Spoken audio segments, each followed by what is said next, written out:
उसके विवाह को केवल 7 दिन हुए थे। हाथों की मेहंदी भी अब तक उतरी नहीं थी। नजरें अब भी झुक झुक कर चल रही थी।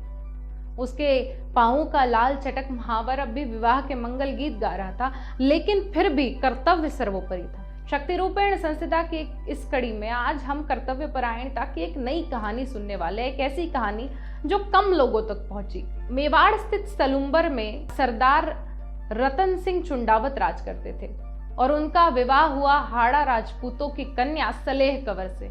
सलेह कंवर जिन्हें हम हाड़ी रानी के नाम से जानते हैं। ये कहानी इसलिए विशेष है कि ये केवल बलिदान की कहानी नहीं है, ये केवल शौर्य या वीरता की कहानी नहीं है।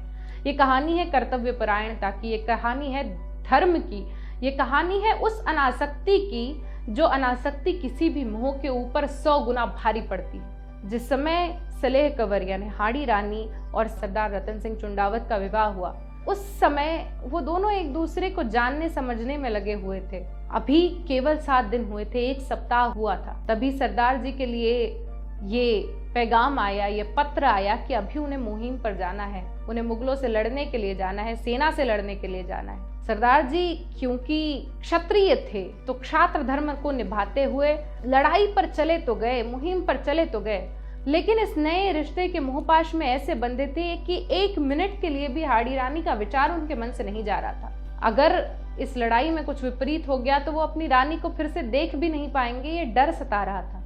और इसी मोह के कारण, इसी पाश के कारण, इसी विचार के कारण सरदार रतन सिंह चुंडावत ने अपना एक दूत हाड़ी रानी के पास भेजा और कहा कि मुझे अपनी एक निशानी दे दो। जब रानी ने पत्र पढ़ा तो वो अवाक रह गई, उन्हें बुरा लगा, उनके मन को ठेस पहुंची, क्योंकि वो जानती थी कि एक क्षत्रिय के लिए अपने देश से बड़ा कुछ नहीं हो सकता, कोई रिश्ता नहीं, कोई मोह नहीं। रानी ने कुछ देर तक विचार किया और दीवार पर टंगी एक तलवार खींची।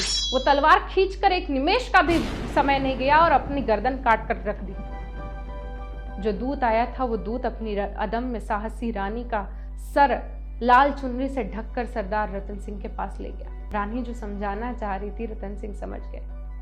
रानी ये कहना चाह रही थी कि आप अपनी मातृभूमि के लिए लड़िए, मैं आपको स्वर्ग से मिलूंगी। इस समय अपने मोह से, अपने पाश से, इस रिश्ते से मैं आपको सदा के लिए मुक्त करती हूँ। शक्ति की ऐसी कई कहानियां हमारे देश में दबी रह गई और इसीलिए कोई नेता आकर हमारे वीरों पर, हमारे हीरोज पर प्रश्न चिन्ह उठाते हैं। तो हमारा ये कर्तव्य है कि ये कहानियां हम हमारी आने वाली पीढ़ी तक ले जाए। शक्ति रूपेण संस्थिता की इस कड़ी में हम प्रणाम करते हैं सलुंबर की अदम्य साहसी रानी हाड़ी रानी को।